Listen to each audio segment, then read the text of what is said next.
एक सुंदर सा गांव था। नाम था भोला नागोरी। उसी गांव में रहता था हमारा हीरो राइस्टार।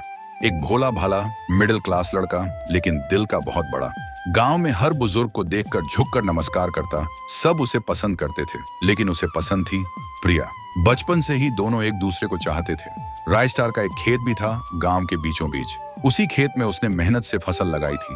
उसका सपना था फसल बेचकर पैसे कमाएगा और एक दिन प्रिया से शादी करेगा। राइस्टार का एक और दोस्त था ज्ञान भाई। दूसरे गांव में रहता था, बहुत अमीर घर से था। उसके दादाजी के परदादाजी तक सब अंबानी जैसे थे, लेकिन फिर भी ज्ञान भाई उसका जिगरी यार था। तीनों मिलकर हमेशा साथ रहते, घूमते, खाते, हंसी मजाक करते थे। फिर एक दिन राइस्टार और प्रिया की शादी तय हो गई। गांव में खुशी की लहर दौड़ गई, हर गली सज गई। शादी में पूरा गांव शामिल हुआ और ज्ञान भाई भी।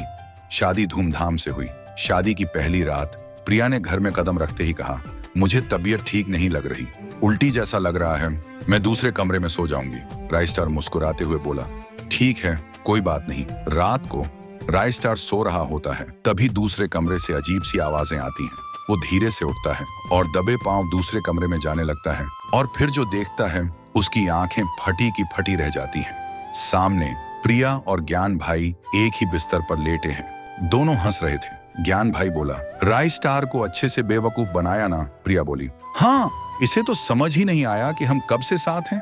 राइस्टार चिल्लाया, प्रिया, हम दोनों तो बचपन से एक दूसरे को पसंद करते हैं, इसलिए आज शादी हुई। और ज्ञान, तू तो मेरा भाई से बढ़कर था, तो फिर ऐसा क्यों किया? प्रिया हंसी और बोली, प्यार सिर्फ नाम का, असली प्यार तो। ज्ञान भाई मुस्कुराते हुए बोला, और हमने उस प्यार को बेच दिया अपने फायदे के लिए। और तभी प्रिया ने उठाई एक छुरी और राइस्टार पर वार कर दिया। राइस्टार चिल्ला भी नहीं पाया। उसी वक्त उसकी मौत हो गई। ज्ञान बोला, अब ये कभी वापस नहीं आएगा।